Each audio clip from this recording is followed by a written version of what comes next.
of people who participated in the debate, and I can only apologise for the people who weren't able to get in and the shortened time that people had to contribute. And I thank the Minister for her comprehensive response today. I think it's very clear that we have got some way to go before we get the kind of service that people across the whole country in each of our constituencies really deserve. But I'm absolutely confident that the Minister will take this forward, hearing all of the suggestions and comments that have been made this afternoon. So thank you very much. Yeah. The question is, as on the order paper, as many of that opinion say aye. Aye. The contrary, no. I think the ayes have it. The ayes have it. Let the front benches change it.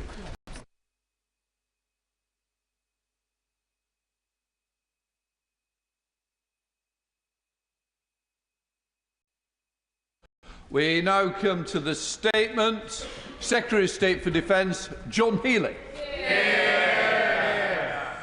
With permission, Mr. Speaker, I wish to make a statement on the Diego Garcia military base. For more than 50 years, the joint UK-US military base on Diego Garcia has been a launch pad to defeat terrorists, to protect threats to our nation, and to protect our economic security. This base keeps Britain secure at home and strong abroad. This afternoon, the Prime Minister has signed a treaty with Prime Minister Ramgoolam of Mauritius, which guarantees the full continued UK control of Diego Garcia for the next 99 years and beyond. Mr. Speaker, I pay tribute to the UK's negotiators, to the FCDO and MOD teams who supported them, and to the Mauritian officials who worked for 2.5 years with the last government and this to reach the agreement this afternoon. The Foreign Secretary, my right honourable friend, has laid in the House today the full treaty text and his formal exchange of letters with the Foreign Minister of Mauritius that confirm the agreement and the financial arrangements between our two countries. A bill will be introduced soon. There has been a great deal of misinformation about this treaty, much of it fuelled by the Conservative Party opposite. But the simple truth, Mr. Speaker, is that our national security rests on securing a deal that protects our operational sovereignty of this vital military installation. By signing this treaty on our terms, the Prime Minister has ensured that the UK retains full control of Diego Garcia throughout the next century and beyond. It is a deal struck in the national interest. It is a deal that makes Britons today and generations to come safer and more secure. Mr. Speaker, the importance of Diego Garcia cannot be overstated. Some of the operations on our joint UK-US base are in the public domain. Most, by necessity, are not. But all the work conducted from Diego Garcia plays a crucial role in protecting our nation, our armed forces and our trade routes. Mr. Speaker, Diego Garcia is unique. We do things there that we simply could not do anywhere else. Its airfield allows for strike operations and rapid deployments to the Middle East, to East Africa, to South Asia. Its deep-water port supports missions from nuclear-powered submarines to our carrier strike group.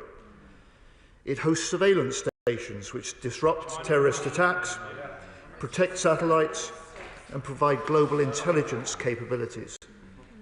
And it projects UK-US military power into the Indo-Pacific to reinforce regional stability and security. Mr. Speaker, America is our closest security ally, and continued use of this base is fundamental to maintaining the special strength of that relationship. In fact, Diego Garcia is our nation's most significant contribution to the UK-US security partnership that has kept us safe for nearly 80 years. As I've said, this is a joint military base, and almost every operation conducted from it is done in partnership with the US. This is why the treaty has the full-throated support of the US. Secretary of State Rubio has said this afternoon, this agreement, I quote, secures the long-term, stable and effective operation of the joint US-UK military facility at Diego Garcia, which is critical to regional and global security.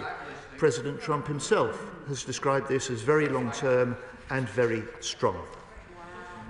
Mr. Speaker, Diego Garcia also strengthens Britain's economic security.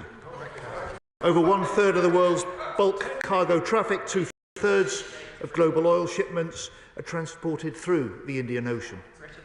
Our constant presence in these waters serves to safeguard trade routes, keeping the price of food and energy for Britons down here at home.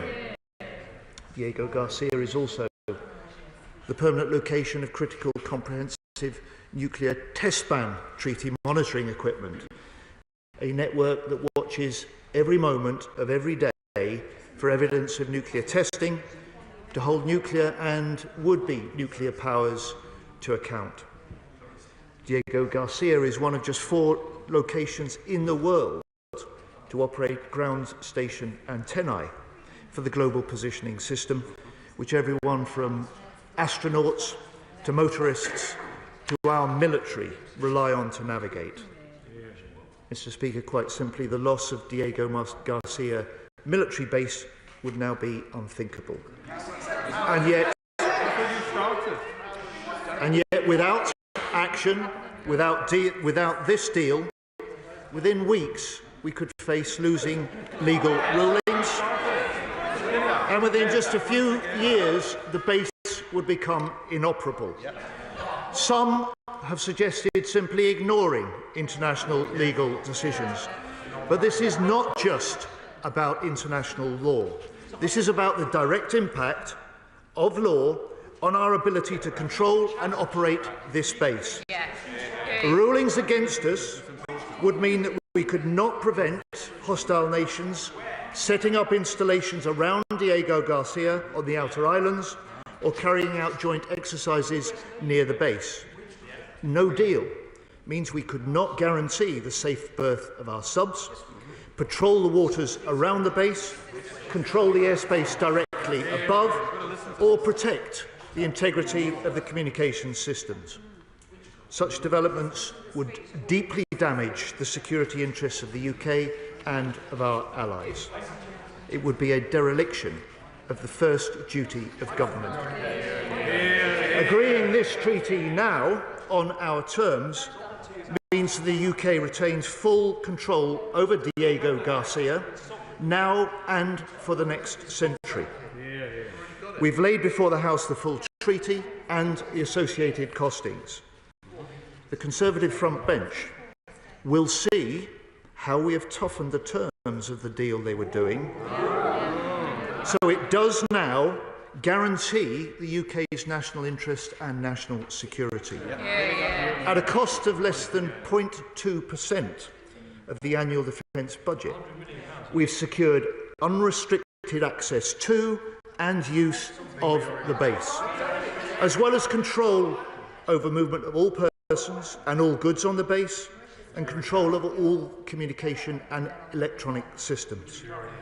Nothing can be built within a 24 nautical mile buffer zone without our say-so, and we've secured an effective veto on all developments in the Chagos archipelago, and a strict ban will be imposed on foreign security forces operating on the outer islands.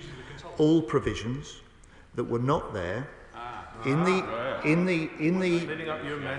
draft agreement that had been negotiated by the party opposite before the election. Mr. Speaker, I just say to the parties opposite, anyone who would abandon this deal would abandon the base. They would weaken the security of the British people, and they would weaken the strength of the British Armed Forces. By signing this deal, the British flag will fly over the Diego Garcia base well into the next century. By signing this deal, the relationship with our closest security ally will be strengthened. By signing this deal, our capacity to deter our adversaries and defend UK interests is secured for generations to come. And as the world becomes more dangerous, Diego Garcia becomes more important. And this government will never compromise on our national security. With this deal, we've made Britain more secure at home and stronger abroad. Secretary of State James Corkovich. Thank you, Mr. Speaker, and I am grateful to the Secretary of State for the advance side of his statement. But before I go into the detail, there are two important points I wish to place on record.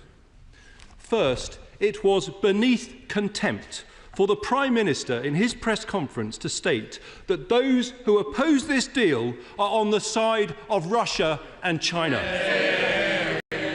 I am intensely proud of the role this party has played in supporting Ukraine. I've worn this badge every day, Mr. Speaker. I and many of my colleagues have been sanctioned by Russia and China and passionately believe we must stand up to them. Indeed, that is one of the reasons we oppose this deal. Let's not forget, only last week, Mauritius agreed to deepen maritime cooperation with Russia, and China said this week that it wanted to deepen its strategic partnership with Mauritius and that the country was well placed with its strategic advantages. Mr. Speaker, this is a democracy. If we as elected parliamentarians choose to take a different view on this issue and vote against the deal, that does not make us pro-Russian or pro-Chinese. Voting against this deal does not make us traitors to this country. It makes us patriots. Secondly, the Secretary of State and his defence ministers have said 26 times on the floor of this House that the urgently needed strategic defence review would be delivered by the spring. But he's broken that promise. Here we are, literally the last sitting moment of the spring this year, and instead of the SDR, he's come to the House to announce a total abject surrender of our territory and a fundamental betrayal of the UK's national interest. Mr. Speaker, the government are not surrendering British sovereign territory because of military defeat, nor because of a binding legal verdict, but willfully due to a total failure to take a stand and fight for Britain's interests on the world stage. A complete and utter negotiating failure.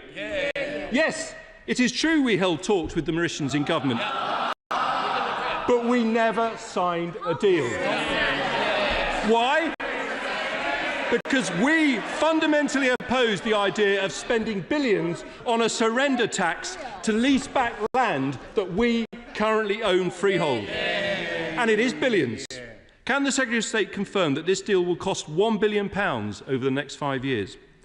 When the Prime Minister gave a statement to this House about defence spending recently, he used the cash figure to state how much spending would rise. Can the Secretary of State confirm that on the same basis, this deal will cost UK taxpayers over £10 billion? Can the Secretary of State particularly confirm definitively how much of that cost will come from the MOD budget? Mr. Speaker, on military operations, and you'll be interested, the treaty confirms, and I quote, that we must expeditiously inform Mauritius of any armed attack on a third state directly emanating from the base on Diego Garcia. Can he confirm that that means we would need to tell Mauritius if the base were to be used to launch strikes against Iran or their proxies?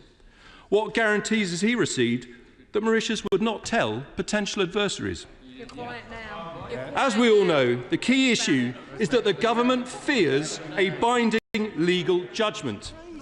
They are following the legal advice to act definitively to our detriment entirely on the basis of hypothetical risk that has not yet materialised and which we could challenge.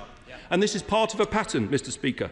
On Monday, with the EU Defence Pact, the Secretary of State admitted that he has only secured potential participation in the rearmament fund.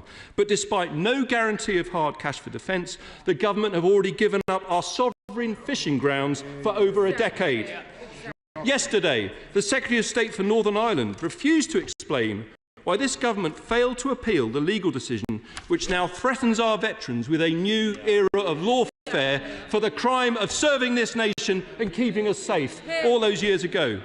And today with Chagos, once again, they've prioritised heeding the most pessimistic legal advice, even though we've exposed the fact that fear of binding threats from the ITU or UNCLOS are overblown. As the honourable member for Crawley, Labour backbencher, said earlier, we're all getting real tired of this. The courts have settled it line of argument.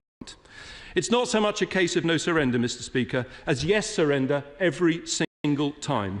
Always listening to the lawyers instead of our national interest, even if that means surrendering our veterans, surrendering our fishing grounds and surrendering the Chagos Islands. May I suggest they change the lyrics of their Labour Party song, because we all know they'll keep the white flag flying here. Sorry, I didn't want to interrupt. Mr Gammon, you're not being helpful to your cause. It is the worst day to be thrown out. So please, I want to hear no more from you. It's continuous. Secretary of State. Expecting to hear the SDR like all of us instead, Mr. Speaker, given their multiple promises. So finally, Mr. Speaker, the Chagosian community have been shamefully sidelined by this government from start to finish, with only tick-box engagement by junior ministers. Isn't it the case that the treaty offers no protection for the Chagosians whatsoever? Mr. Speaker, when Labour negotiates, Britain loses. The government should not be surrendering strategically vital sovereign territory, especially when we face such threats, and they certainly shouldn't be paying billions for the privilege. We would abandon this deal. We would never abandon the Chagos Islands. This is a bad deal for Britain, and we will do everything possible to oppose it. Secretary of State for Defence. Mr. Speaker, I regret the tone that the honourable gentleman has struck this afternoon. The Prime Minister was making a simple point. He was making a simple point that if the base goes, the countries that benefit, the countries that want to see the base go and the deal fail, are China, are Russia, and Iran. And quite simply, he was asking, whose side of the argument are you on? Frankly, if you don't back the deal, you don't back the date, you don't back the base. Order. I'll decide what's shameful and what's not. I'm going to say no once and for all. Mr Cartledge, you've been pushing and pushing for quite a while. Motions are running high, but I don't want a continuous barracking at that level of noise coming from you. You should be setting a very good example of the Shadow Secretary of State. Keeping calm, being effective, not bawling. Secretary of State. Thank you, Mr. Speaker. Quite simply, if you don't back the deal, you can't back the base. There is no viable alternative option than this deal. The senior military figure that was part of the treaty signing this afternoon, General Jim Hockenhull, confirmed that publicly. The honourable gentleman knows this. He was a defence minister until the last election. He knows that was the advice that he and his previous government were given. And, Mr. Speaker, look, even the spokesperson for his leader admitted in February that a deal is needed. Reported in Playbook, it said a spokesperson for Badenoch insisted she understands negotiations over the islands are needed due to the international legal position. That is the job that we have done. Look, they conceded the principle that negotiation was necessary. They conceded the principle that a deal was required to safeguard the long-term protection and control of this base. They conducted 11 rounds of negotiation before the last election. They failed. It talks about part of a pattern. They failed to deliver a trade deal with India. We did it. They failed to deliver a trade deal with the US. We did it. They failed to safeguard Diego Garcia, and we have done it. We picked up those negotiations, we strengthened the defence protections for the UK, and we did the deal today. Mr. Speaker, he asked me about the money quite simply, and once again, he wasn't just a defence minister, he was a Treasury minister before the last election, Exchequer Secretary. In fact, when the negotiations first kicked off, he knows that the government actuary tells us that the full accounting cost of this deal over the full 99 years is £3.4 billion. That's the figure reported and laid before the House today. He will know that there is a long-established There's a long-established method used under our government, his government and the previous government for accounting for long-term projects. Projects like this base, like the nuclear commissioning programme, like big infrastructure projects, like pensions liabilities as well. The fact for me, as Defense Secretary, is that the cost of this deal is less than 0.2% of the annual defence budget. This is an essential deal for our national security, and it's one that will ensure that Britain is better equipped to face down the rising threats that we face. And our armed forces are stronger, our armed forces are safer because of this deal done today. Mr. Speaker, he asked me about the Chagosians. I just would say to him, we've been concerned since we were elected just 10 months ago to restore good communication, better relations with the wide range of Chagosian groups. My honourable friend, the Foreign Minister, has met them regularly. My right honourable friend and the Foreign Minister met them this morning. The negotiations, however, were between the Mauritian government and the UK government, just like with him. But we've worked in this deal to ensure that the agreement does reflect the importance that Chagosians attach to the islands. And so we will finance a new £40 million trust fund for Mauritius to support the Chagosian community. And finally, can I conclude where I started and just say to the honourable gentleman, we've worked together on a cross-party basis on Ukraine. We have offered him and his leader security briefings on any of the big issues that we face. Just say to him, this deal is in the national security interest. It's why in opposition we backed his government when it set out to try and negotiate that deal, just as we backed in opposition his government when he led the UK's support for Ukraine. And I hope when he looks at the treaty, when he considers that there was no alternative, when he recognises how this is a tougher deal, better for our base, better for our forces, better to protect our British people in this country, I hope he will back it. Peter Lamb. Mr. Speaker, in the 60s and 70s, Labour and Conservative governments removed the Chagosian people from their islands in the interest of national security. In response to written questions, the Foreign Office has confirmed that many certainties which would be required for Chagosians to return to the islands have not been secured as a part of this deal, once more banning them in the name of national security. Can I ask what I should tell my Chagosian constituents when they ask the moral basis upon which the UK is once again ignoring their right to self-determination while we fight for it in Ukraine for the Ukrainians? And on what basis can members of British overseas territories feel any certainty that they will retain possession of their islands in the event that our national security interests are suddenly piqued? Well, Mr. Speaker, I have known my honourable friend for a long time, and I've known that he has been a really loud and strong voice for Chagosians in this country. I hope he will recognise first that this has been a negotiation that the British government has conducted with the Mauritian government. I hope he will recognise also and respect the fact that my right honourable friend and my honourable friend from the Foreign Office have tried to set a new tone in relationships and communication with the range of Chagosian groups that are in this country.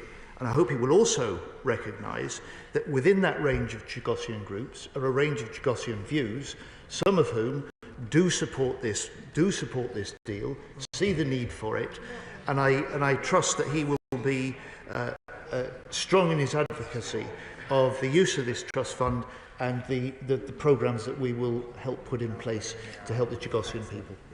Liberal Democrat spokesperson James Mitchell. Thank you, Mr. Speaker. Liberal Democrats support the UK complying with international law, but the process for agreeing this deal has been more than a little bit bumpy.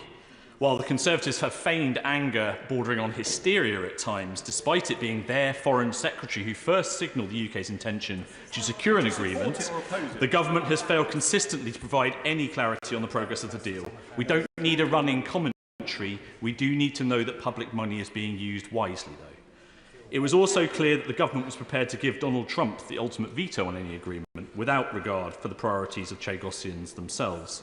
So as the deal has now been reached, can the Minister confirm what issues Chagosians raised during their meetings with ministers, and how the government has responded to ensure their voices and their issues have been addressed in this deal?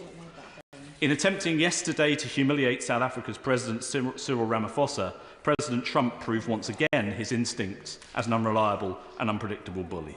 Having now confirmed this deal on a shared UK-US asset, how confident is the Minister that Diego Garcia won't be used by this White House to advance foreign policy objectives that we deem contrary to our principles and interests?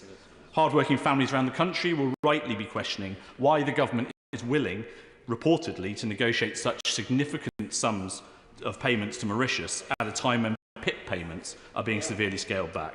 So will the Minister put on record today the proposed schedule of payments as they relate to the deal, and when it's expected the schedule will commence? As the government has previously confirmed, the treaty must come before the House for scrutiny, especially given its importance to our national security and implications for the Exchequer. I hope this sets a valuable precedent that could be applied to, for instance, trade deals in future. So can the Minister confirm when this House will have an opportunity to scrutinise the proposed deal, as well as a chance to vote on its ratification? Thank you, Mr. Speaker. Secretary of State. Mr. Speaker, the answer to his question is that this House, from this point, has the full opportunity to scrutinise this deal, which is why my right honourable friend has placed the full text of the treaty in this House, together with the financial arrangements. He says that the negotiators have been doing their negotiations without giving a running commentary. He says also he doesn't want a running commentary because he respects the fact that in any negotiations there has to be that private space where those discussions can take place. I've said consistently that when the treaty is ready and put before the House, the full financial information would be alongside it. That has happened today.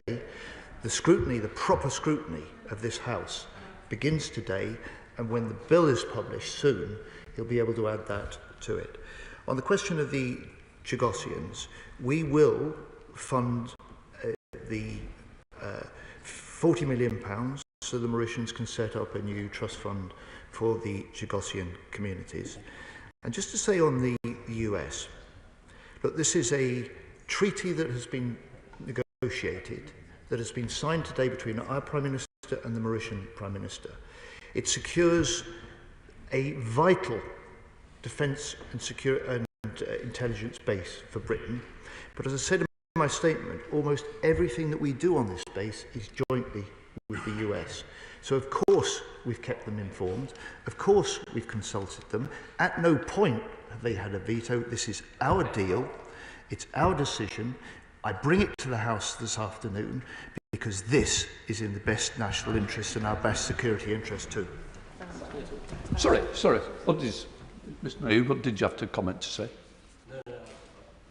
Shaking your head and making comments. And certainly my example when I'm looking to keep you calm, I don't need the back chat. There's another one that's been going on for a while. Alex Ballinger. Thank you, Mr. Speaker. The party opposite started negotiations on handing over the Chagos Islands because they understood the national security implications of not doing a deal. Indeed, they did 11 rounds of negotiations on this deal. And now, one of our closest security partners, the Americans, the Canadians, the Australians and the New Zealanders, all welcoming this deal. Why are they playing politics with our national security? Secretary of State. Mr. Speaker, I entirely agree with my honourable friend. He makes a very powerful point. He makes it in a very judicious way. And I would say to the Shadow Defense Secretary, he could learn a bit from my honourable friend. Sir James. Thank you, Mr. Speaker. The Prime Minister, in his extensive press conference prior to the Secretary of State for Defence coming to the House, and then the Secretary of State for Defence have said on numerous occasions that this deal is the only way of protecting the military operations on Diego Garcia. When I was Foreign Secretary, I did not see anything which made me agree that this is the only way of protecting the military operations on that base. He suggested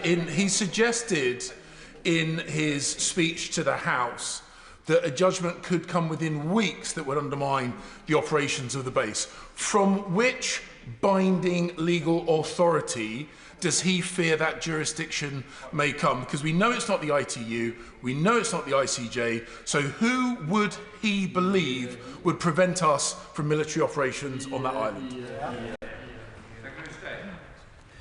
Mr. Speaker, the right honourable gentleman was a formidable figure and a very senior figure in the previous government. He was in the post of Foreign Secretary during the period when there were negotiations on this deal. By entering into the negotiations, his government accepted and conceded the principle that a negotiated deal was the way to secure the full operational sovereignty of this base for the long term. Now, I just say to him, he may well not have been satisfied with the deal that his own people could have negotiated at the time, because when we picked up the negotiations, Mr. Speaker, there was no agreement on an effective UK veto across the archipelago, which we have now. There was no buffer zone accepted in the agreement, which there is now. There was no agreement in the text, not just for 99 years, but the extra 40 years of first option that we've got in here. And there was also not an agreement for Mauritius to take on responsibility for any migrants. And there is now. So I just say to the right honourable gentleman, I hope he looks at the new text of the treaty, and I hope he will back it when it comes before the House. Amanda Mott. Thank you, Mr. Speaker. I rise to welcome this agreement, an agreement that safeguards a vital national security asset and cements the United Kingdom role at the heart of the global defence cooperation. Let's be clear, this treaty is about protecting Britain's ability to defend itself and its allies. Diego Garcia is not just a piece of land in the Indian Ocean, it is the backbone of our joint operations with the United States and a linchpin of the UK's ability to protect power, deter threats and ensure security in an increasing unstable world. All of our closest allies, the US, Australia, New Zealand, Canada, India, support this deal. NATO supports this deal because they understand what Diego Garcia represents, unmatched strategic certainty. Will the Minister please give us more information around how we will be protecting around the islands? Thank you. My honourable friend is absolutely right. Look, our close allies take the close interest, and they can see that in this treaty is the best way of securing what, for the UK and the US, and also for them, is a vital base on which we can help both project military power but reinforce regional security. My honourable friend will see the 24-mile nautical buffer zone, an exclusion zone, if you like, where it allows us to control the seas and control the air. We wouldn't be able to do that increasingly without the deal. She'll see that sweep and an effective veto on any developments across the archipelago to ranges of at least 100 nautical miles. And she will see the value of a deal which guarantees our full operational sovereignty and therefore prevents any undermining of our ability to use the electromagnetic spectrum, which, as I said in my statement, is so crucial to the unique capabilities that this base and its operations offer to this country and to the United States. Julian.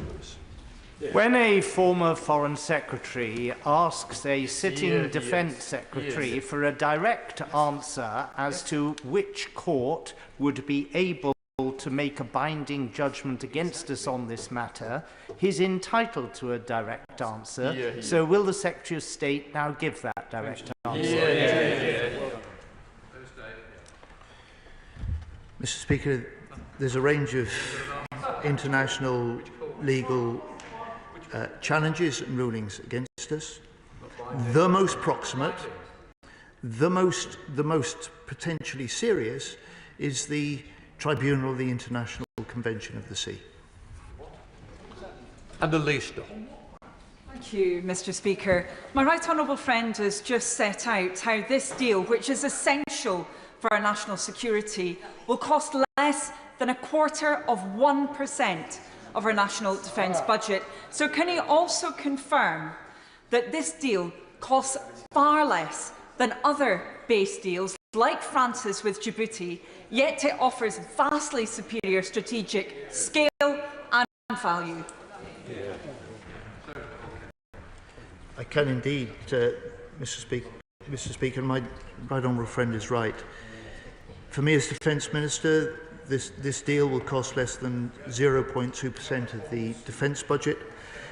It compares very favourably with the €85 million the French pay for their Djibouti base, which, by the way, is right next to a Chinese base, which, by the way, unlike Diego Garcia, which is 15 times bigger than that French base in Djibouti, also has this exclusion zone around it, which helps protect our operations and protects the intelligence services that we've got there. So my right honourable friend is right. This is a good investment for the future national security of this country. Doctor.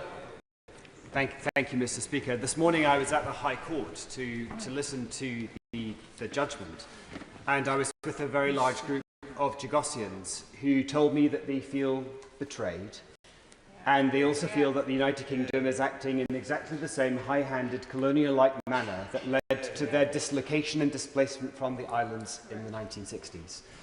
When this deal comes back to this House for us to vote, can the front bench assure us all that we are not going to be asked to vote for a new round of colonial practice that is further going to disadvantage Chagosians? Mr. Speaker, of course not. And look, we deeply regret the way that the Chagosians were removed from the islands. We've expressed that sentiment as a new government since July. We've made provisions in this treaty to support the Chagosian communities, but he will recognise there's such a wide range of views within the Chagosian communities and groups. Some of them see the value of this deal, some of them support this deal, and the important fact for us is that legal challenge in the High Court today, in a sense, demonstrates some of the legal difficulties that will continue to bedevil the operation of this base without the deal that our Prime Minister has signed today. Thank you, Mr. Speaker. And I commend my honourable friend for explaining in as much detail as is able on the floor of the House the detail of why he believes this is a necessary act. And I trust my right honourable friend to have at heart the security of the nation as his top priority. However, there are elements to this that cannot be talked about even at the point where this House may vote on the treaty. And there is only one member of this House that has access to all areas of government spending. That is the Chair of the Public Accounts Committee, the Honourable Member for Cotswolds.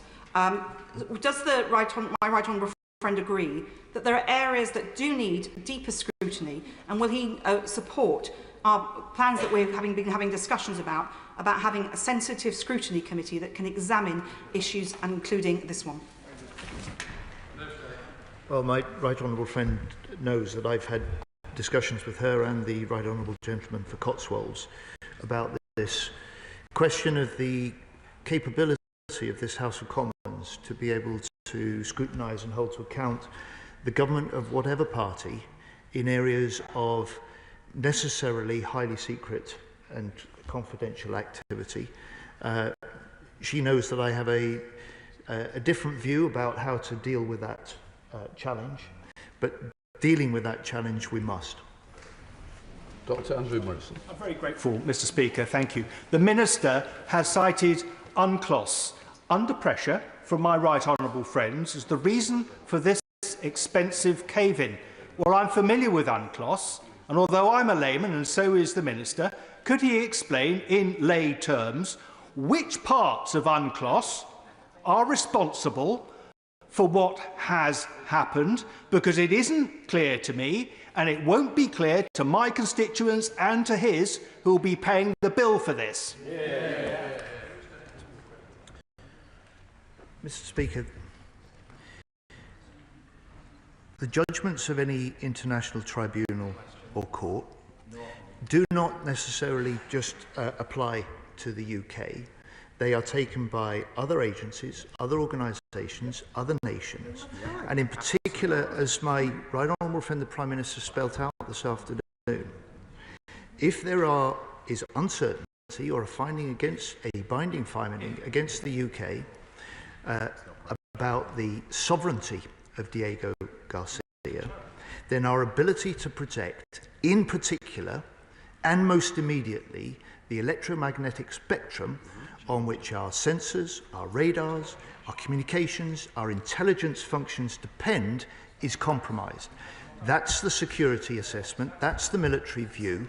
That is why we've taken the step and recognise that the best and only way of safeguarding the operational sovereignty, the total control and protection of the Diego Garcia Island base for the future is the deal that we've struck this afternoon.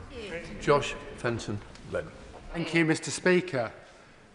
I am alarmed by the passion for the Chagos Islands from the members opposite, having on a number of occasions, if you'd let me finish, having on a number of occasions intervened and asked members opposite to name the Chagos Islands when they've been unable to tell me that it was Diego Garcia, Palos, Peros, the Solomon Islands and the Egmont Islands. Similarly, I don't share your passion, I'm sorry. Similarly, the Leader of the Opposition first tweeted about the Chagos Islands in October 2024. That was 5 years after the ICJ ruling and 2 years after negotiations started. So does my honourable friend agree with me that perhaps this newfound passion for the Chagos Islands owes more to political opportunism than it does any deeply held conviction opposite? Mr. Speaker, I do indeed, and I have to say I'm relieved my honourable friend hasn't asked me to name all 50+ islands in the archipelago this afternoon. Richard Tice. Thank you, Mr. Speaker. The Mauritians have never, ever owned the Chagos Islands. And when they gained independence from the United Kingdom in the 1960s, the UK paid them millions of pounds to cede any future claims over the sovereignty of the Chagos Islands. The Defense Secretary has confirmed the strategic importance of the Chagos Islands. We all agree on that. But the truth is this is the worst ever deal in history by this country. We are paying over 100 years, with inflation, over £40 billion to give away a strategically important security asset. And the truth is, Mr. Speaker, I'm confirming that when Reform win the next general election, we will rip up this deal and tear it up and stop all future payments. It's a disgrace. Mr. Speaker, that is total rubbish, not just his figures, but also his assertion. Look, our closest ally that's taken the closest look at the deal that we have negotiated sees this as the way that we can secure the joint operations, the control of this base. We can jointly guarantee it through this deal for the next century and beyond. And in terms of the cost, look, we've gone over the cost. It's less than 0.2% of the defence budget. For this we get the security of being able to continue operating an intelligence and defence base, doing activities and operations that we simply couldn't do anywhere else. This is a good investment for Britain. Britain is safer today because of the deal that we've struck. Louise Jones. Thank you, Mr. Speaker. The party opposite had a terrible record on defence with abject failure after abject failure, and I think we've seen from this afternoon that they haven't learnt from those lessons. Does the Secretary of State agree with me that in backing this deal with support both from the US, from NATO, from Five Eyes, some of our biggest allies in the Indo-Pacific region, India and Australia, that this is a party that cares seriously about national security, will put the national interest first, and unlike the parties opposite, will not make meaningless gestures to put their own party first?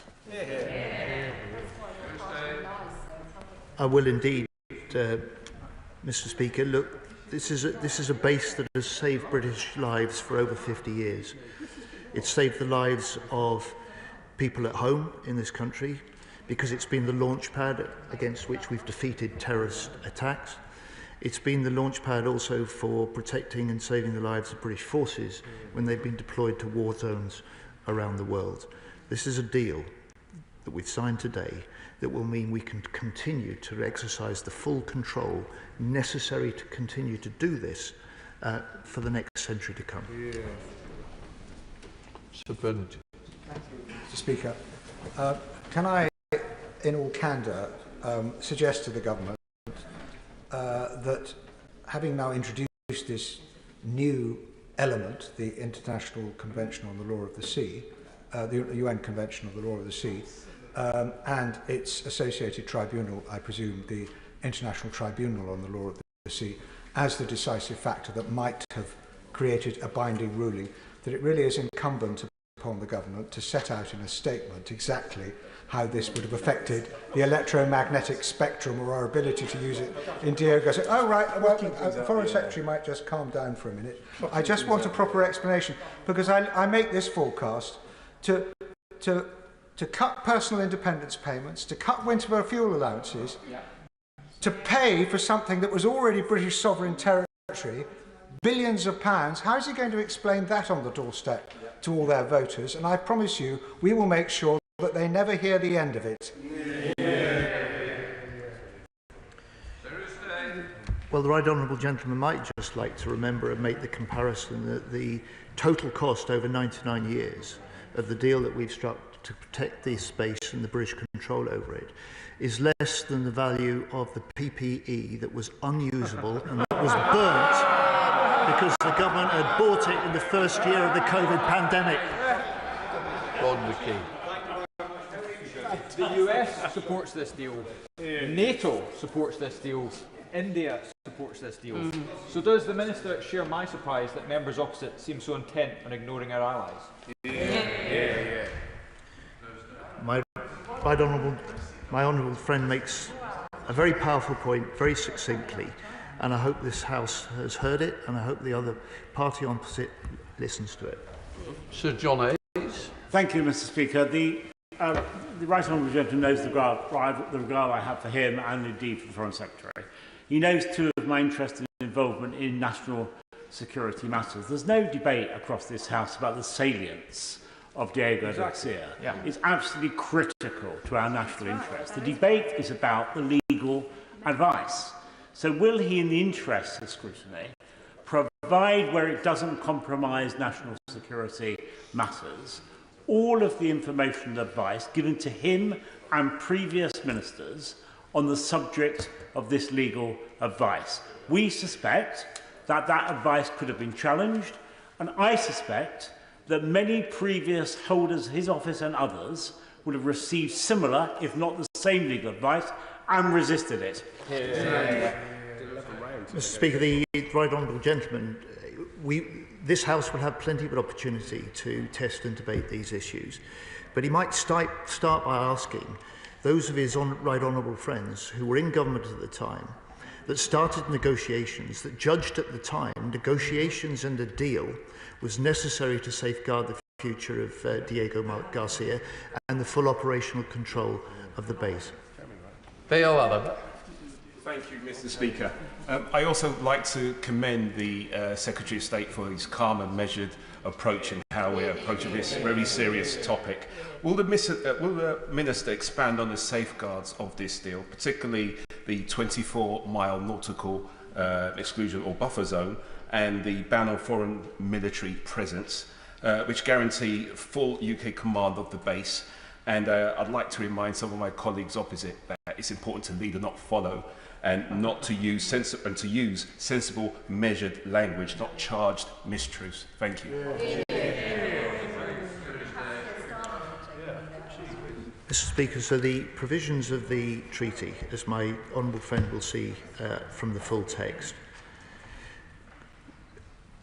guarantee the power of the UK, the right of the UK in the 24 nautical mile zone immediately around the islands and in the airspace above to patrol and control that airspace in a way that would be undermined if we saw a succession of legal judgments that started started to establish a Mauritian claim to sovereignty. That would undermine and weaken our ability to conduct those patrols, control the skies and protect the base. Mr. Speaker, under this deal we will be paying billions of pounds for the privilege of having our own territory taken away from us. And the Minister talks about the threat to the base as if Mauritius, a country with no navy, is about to steam in or pick a fight with the United States. This is implausible. And the whole House will have heard him trying to dodge the question from the former Foreign Secretary and on being pressed, scrambling around to come up with a legal argument and coming up with something totally novel and hazy. The truth is, Mr. Speaker, that our constituents are going to be paying billions so that the Prime Minister can bask in the warm glow of approval from his fellow human rights lawyers. Rubbish, absolute rubbish. It's £3.4 billion over 99 years. It's less than 0.2% of the annual defence budget. This is a good investment for a unique capability that has played an essential part in defeating terrorism, breaking up terrorist groups, for deploying British forces, in protecting our trade routes, and in monitoring the nuclear threats around the globe.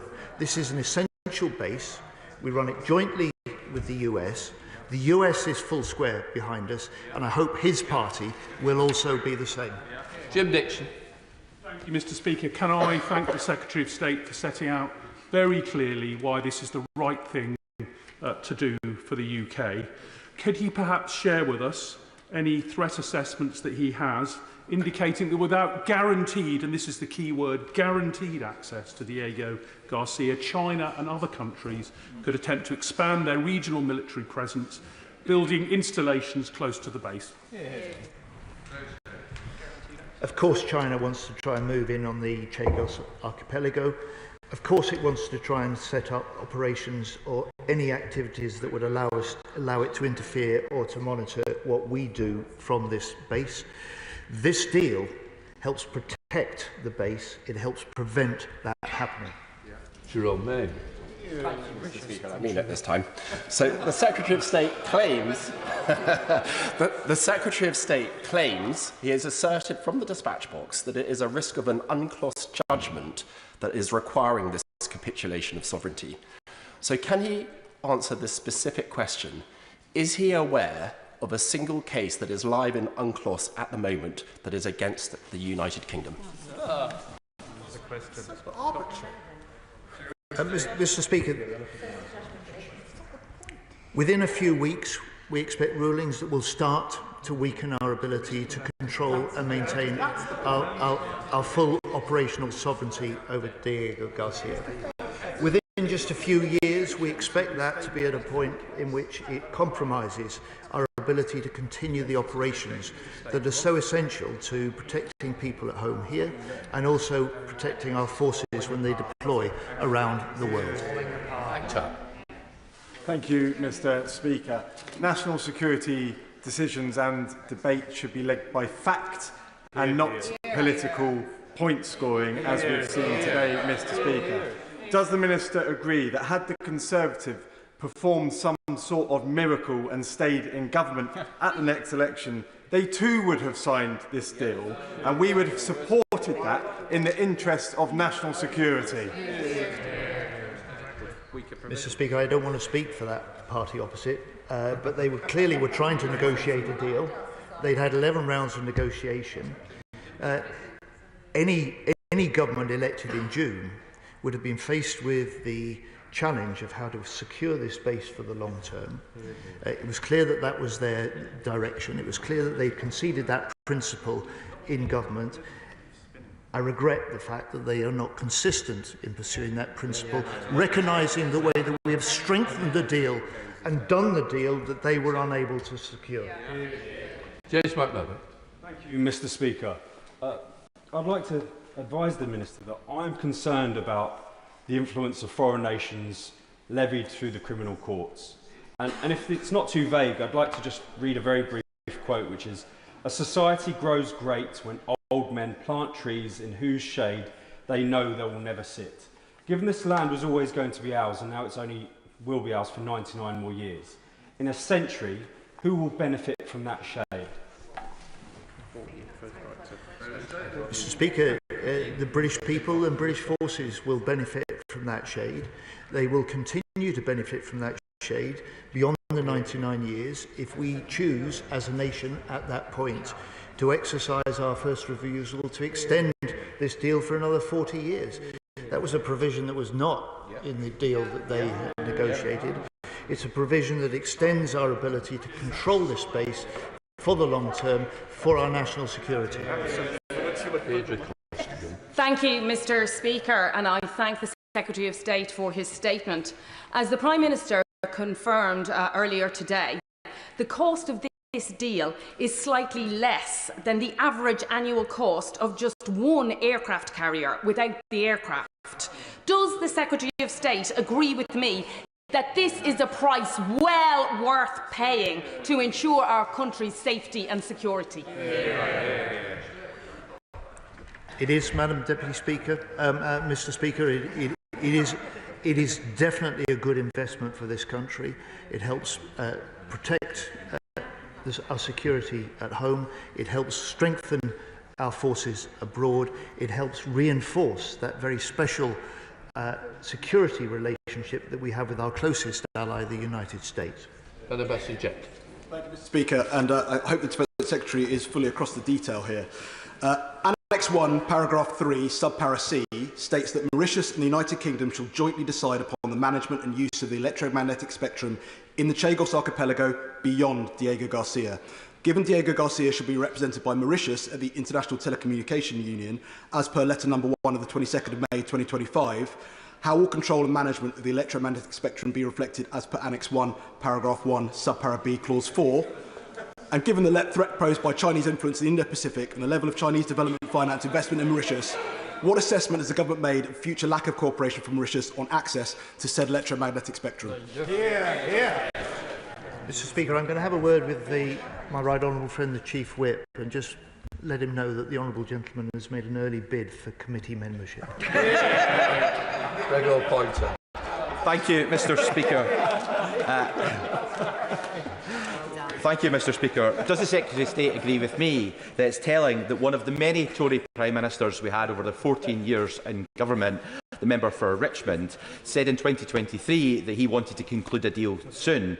So is it not the case the bluster and red faces we've seen from the party opposite today is nothing more than the worst type of political hypocrisy? Absolutely. I pay tribute to my honourable friend. He's got a quote that I've not managed to get, and I'll ask him to pass it on to me, because he makes a very powerful point to this House and to the party opposite, a number of whom served under the right honourable gentleman who was Prime Minister at the time. Thank you very much, Mr. Speaker. The government's position appears to be predicated on a hypothetical judgment to a hypothetical claim. In this hypothetical scenario, why wouldn't the government simply appeal? Yeah.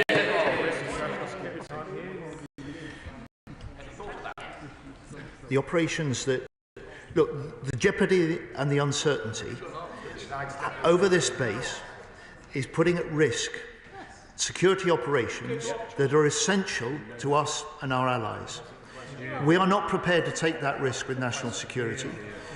We've done a deal in order to secure for the long term the guaranteed full operational continuing control of Diego Garcia and that military base. Mark Ferguson. Thank you, Mr. Speaker. America backs the deal.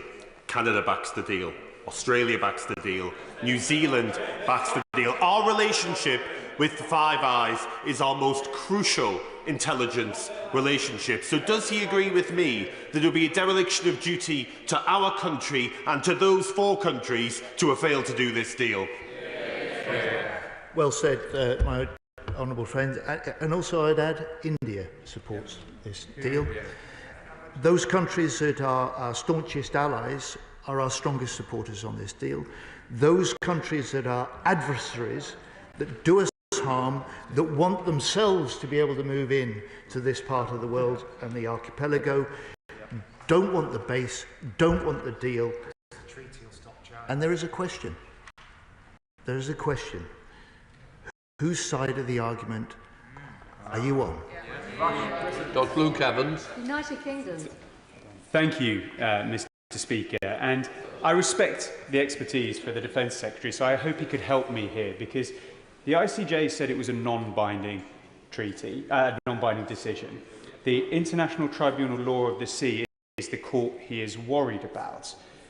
Why, to the country, they will wonder, why would he not challenge that in the court, stand by that and have that process to see what it would look like?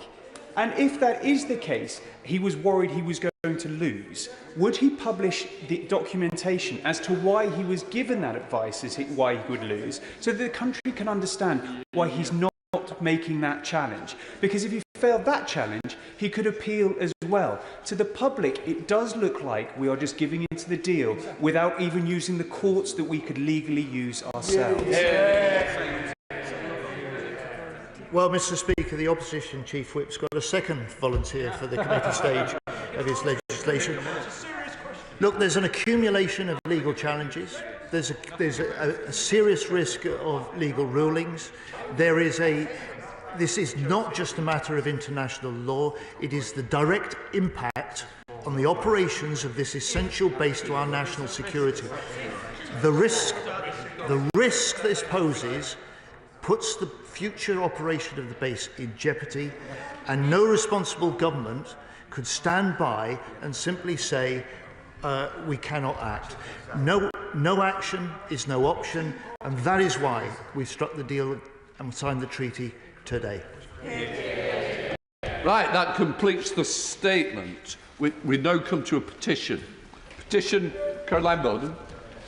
Thank you, Mr. Speaker. I rise to present a petition on behalf of the residents of South Devon concerning the proposed temporary co-location of the Torbay and South Devon NHS Foundation Trust's out-of-hours primary percutaneous coronary intervention (PPCI) services at the Royal Devon and Exeter Hospital. This change would significantly increase travel times for patients suffering life-threatening cardiac emergencies, causing deep concern in the community. Many constituents have contacted me fearing delays to urgent care. Quick access to treatment is critical in these situations, and this proposal could endanger lives by reducing access. The petitioners therefore request that the House of Commons urges the Government to ensure NHS Devon reconsider the proposed co-location and to ensure that all PPCI services, including out-of-hours services, remain accessible within the local area.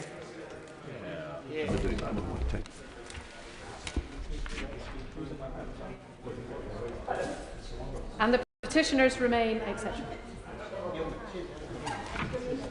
What are we up to now? I know that, but it's not for me to move.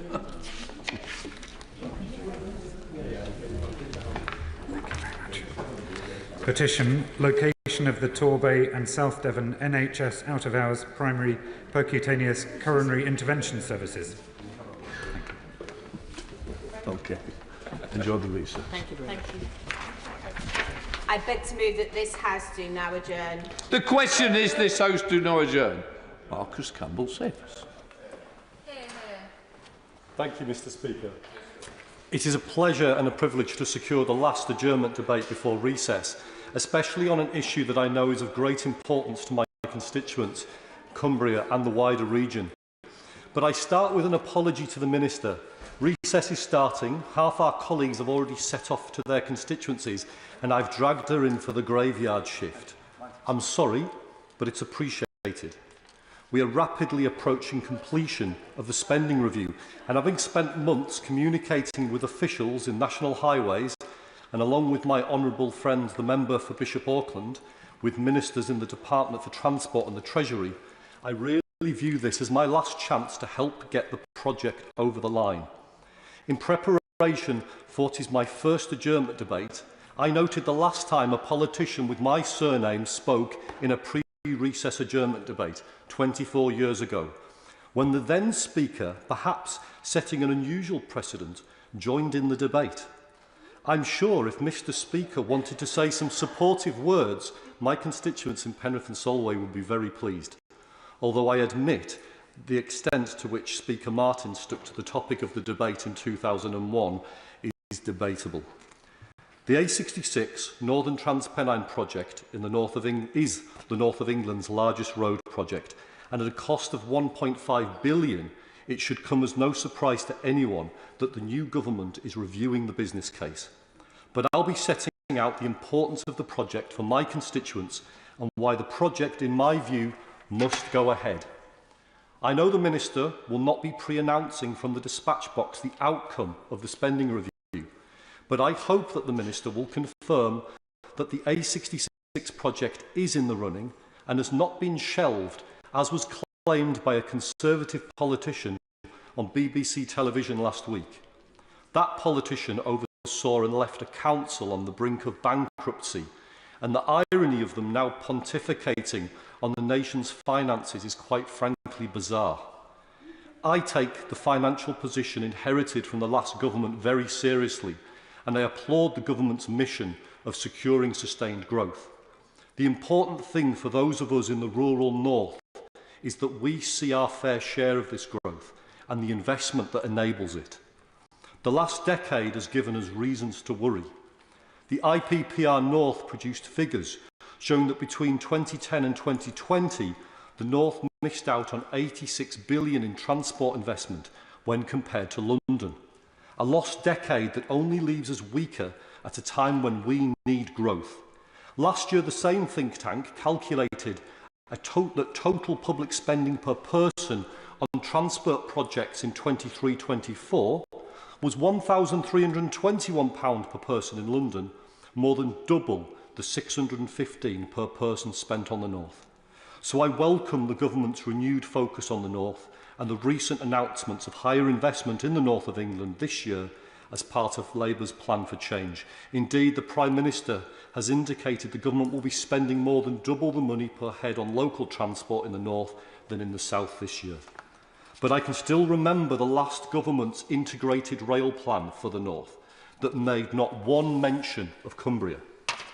Mr Speaker, I see this project as a key enabler for delivering growth in my region. The project will see the upgrade of approximately 50 miles of the A66 between the M6 at Penrith and the A1M at Scotch Corner, converting single carriageway sections into dual carriageways and improving countless junctions along the route.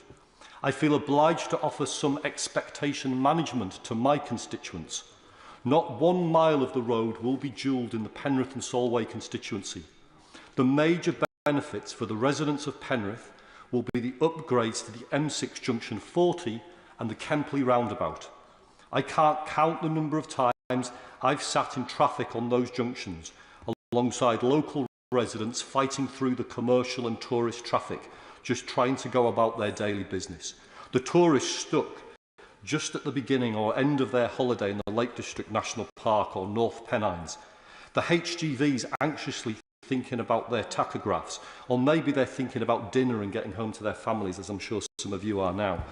Some are simply travelling down the M6, possibly not even conscious that a bottleneck on an adjacent A road is the cause of the delayed journey.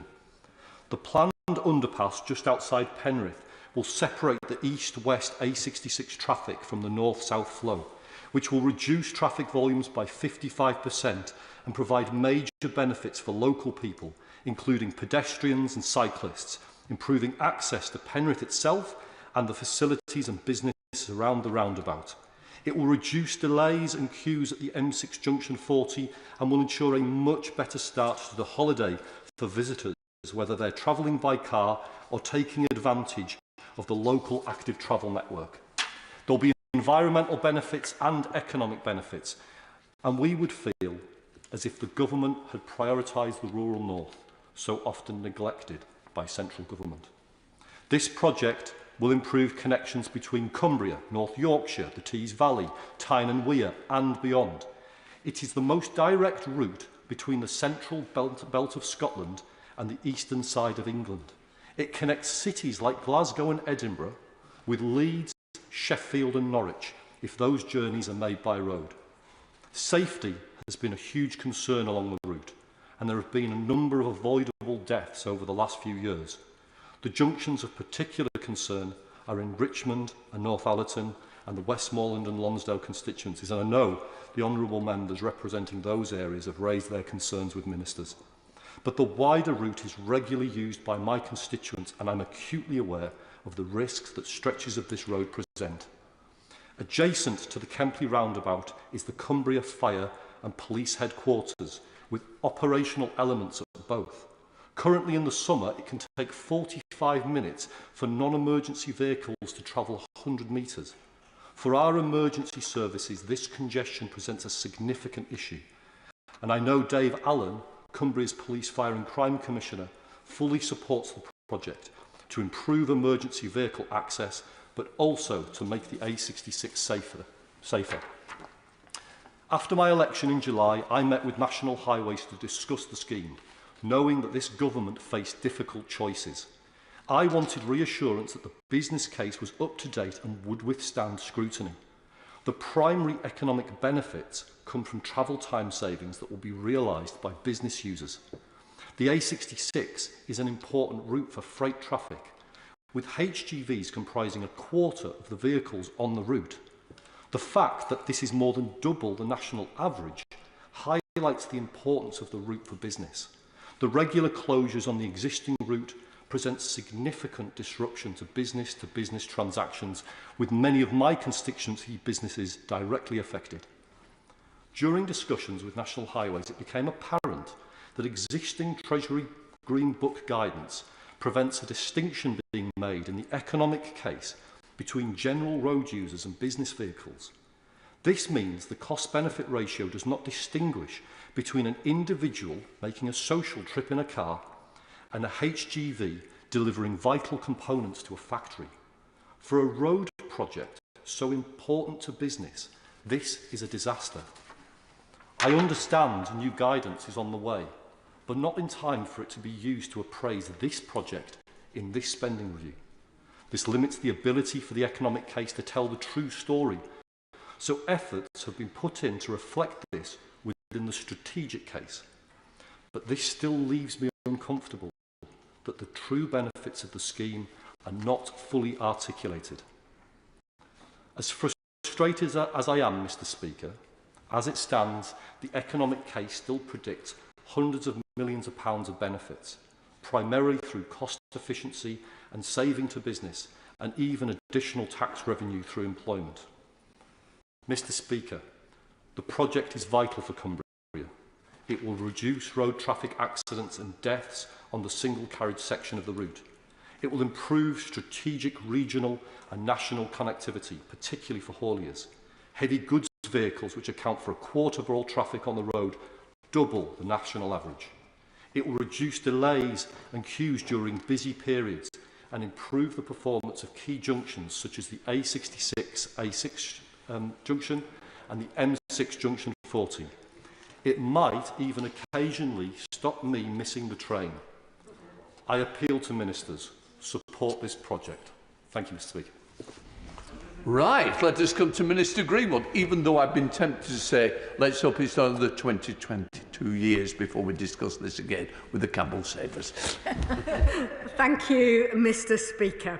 Can I begin by congratulating my honourable friend, the member for Penrith and Solway, on securing today's debate on the A66 North Transpennine project, and I thank him for the powerful arguments that he made. It's been some time since I travelled on the A66, which tells me it's time for a trip to the Lake District sometime soon, although I will of course be rather wary now about how much time to allow for that journey.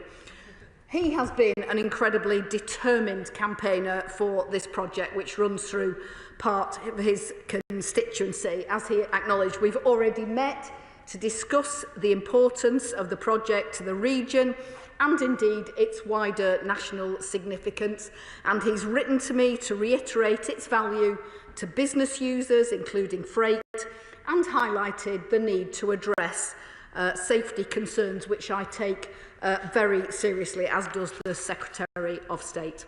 Now, whilst the chamber is rather empty this evening, I am pleased to take the opportunity to thank other honourable and right honourable members with constituencies along the route, including my honourable friends for Bishop Auckland and Carlisle, for their correspondence and for our meetings to discuss their aspirations for the A66. I can assure my honourable friend and others that they have convinced ministers of the overwhelming local support for this important project. Rebuilding Britain means modernising our transport infrastructure. This government will maintain and renew our road network to ensure it serves all users, remains safe and tackles congestion. However, as my honourable friend acknowledged, the financial inheritance this government has received is extremely challenging. Communities up and down the country have been given hope for new transport infrastructure with no plans and no funds to deliver them. We will not repeat that mistake. This government will rebuild our economic foundations whilst restoring transparency and public trust. That is why, on the 30th of July 2024, the Chancellor of the Exchequer announced a multi-year spending review. But let me be absolutely clear. The A66 project is being considered as part of the second phase, which will conclude on the 11th of June. A decision on the A66 cannot be taken separately from this process, and whatever has been claimed by other local politicians, I can assure him that the project has not been shelved. The spending review will support the development of our new long-term strategy for transport, developing a modern and integrated network with people at its heart. Within the north of England, the A66 link between the M6 at Penrith and the A1M at Scotch Corner is a key artery in our strategic road network, providing a vital east-west connection across the Pennines. It links ports on the east coast of England with north-west England, southern Scotland and ferry links to Northern Ireland. The nearest alternative east-west motorway is the M62, much further south, and looking northwards the M8 in Scotland. Today, the A66 between the M6 and the A1M is approximately 50 miles long, a mixture of single carriageways and dual carriageways. Approximately half of the route has already been dualled, leaving 6 sections of single carriageway to be upgraded. National Highways notes that collision rates on the single carriageway sections tend to be higher than on the dualled sections, and tragically, a number of lives have been lost on the route in recent years. More than 22% of the vehicles on the route are goods vehicles, which is approximately twice the average proportion of such vehicles on the strategic road network as a whole. And as my honourable friend knows, the A66 is a vital link for people living along the route, enabling them to reach shops, services and employment in nearby towns. For many living along the route, there is no alternative rail connection. Upgrading the Transpennine A66 would enable traffic to flow more quickly. The scheme would make the A66 a more viable option for freight operators as they move goods around the country, aiding economic growth. As my honourable friend noted, the economic case for the scheme could be improved if higher values for the freight value of time were included in the transport analysis guidance. We aim to do that in the future. However, I am pleased to be able to assure him that the economic assessment of this project for spending review deliberations included a sensitivity test to show the impacts of using higher values for freight values of time. Dualling the remaining sections would make the route more resilient when incidents do occur, as most collisions would be confined to one of the carriageways, allowing traffic on the other carriageway to pass, although of course we would prefer there to be no collisions at all. My final point on the A66 Northern Transpennine project itself is that National Highways estimates that this scheme could support the building of thousands of houses and support the creation of thousands of jobs as part of growth deals and local plans along the route. It could also support Carlisle's planned St Cuthbert's Garden Village, an ambitious proposal for 10,000 new homes and economic opportunities. Now, upon the conclusion of the spending review, the interim settlement, until the conclusion of the spending review, the interim settlement is the framework for the £4.8 billion investment to National Highways for this current financial year. This investment includes more than £3 billion for capital enhancements, including the A66 Northern Transpennine scheme. This is a one-year settlement while we prepare to return to the road investment strategy settlements in a sustainable way. The A66 Northern Transpennine project, alongside other future road projects, is being considered as part of the spending review. Until that concludes, the Department is not in a position to make a judgment about individual schemes. But I can assure my honourable friend that my department is committed to putting transport at the heart of this mission-driven government. I am determined that we build the transport infrastructure to drive economic growth and opportunity in every part of the country, including the rural north. Finally, I congratulate him again for securing this debate. I thank him for his important contribution. I hope that he is reassured that the Department fully appreciates the importance of the proposal to his constituents and those of other constituencies along the route, and indeed the wider country, and that the scheme is being considered carefully. I thank him again for today's debate. Thank you. The question is that this House do now adjourn. As many of the opinions say aye. Aye. The ayes have it. The ayes have it. Order. Order.